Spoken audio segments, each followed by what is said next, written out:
2015, asta nu-i piesă de single, e creată în Colentina, deci nu e hip-hop de nicăr. Prin București, pentru cei ce mă înțeleg, am trăit mulți ani frumoși pe străzi în același jig. V-am văzut pe voi criticându-ne, curgeau rândurile că suntem comerciali, dar fugeați ca târfele. V-ați dus pe pulă târfelor, papa, că mă ia cu hi-hi-hi, că ați semnat cu ha-ha-ha.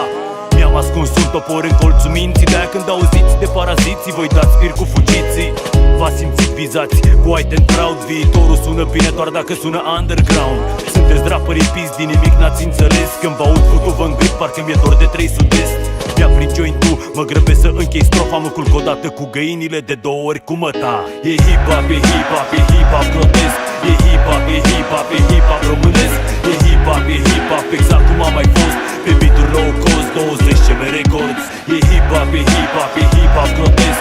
E hip-hop, e hip-hop, e hip-hop românesc. E hip-hop, e hip-hop, exact cum a mai fost pe beat-uri low cost, 20 CM Records. Am fonduri insuficiente când îmi verific cardurile, dar nu pun accent ca adisenă pe toate căcaturile. Dacă paraziții dispar, mi se îndoaie, măcar noi am fost odată ca niciodată coaie. Lumea ne ascultă de ani de zile, înțelegi, în timp ce muzica ta, grasule, suna Sisi Gheci. Am învățat din școala primară să fiu o brută ordinară, să-i trag pe mulți după mine când o dau în bară.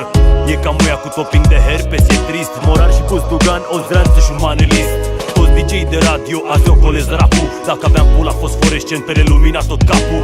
Toate curvele la TV și stau de vorbă, nu înțeleg de ce, după ce se fut nu se dizolvă. Filat prin lunetă, la Cotroceni sar gardul, ridic steagul, îmi fac dreptate cu briceagul. E hip-hop, e hip-hop, e hip-hop grotesc. E hip-hop, e hip-hop, e hip-hop românesc. E hip-hop, e hip-hop, exact cum a mai fost pe beat-uri low cost, 20 CM Records. E hip-hop, e hip-hop, e hip-hop grotesc. E hip-hop, e hip-hop, e hip-hop românesc. E hip-hop, e hip-hop, exact cum a mai fost pe beat-uri low cost, 20 CM Records.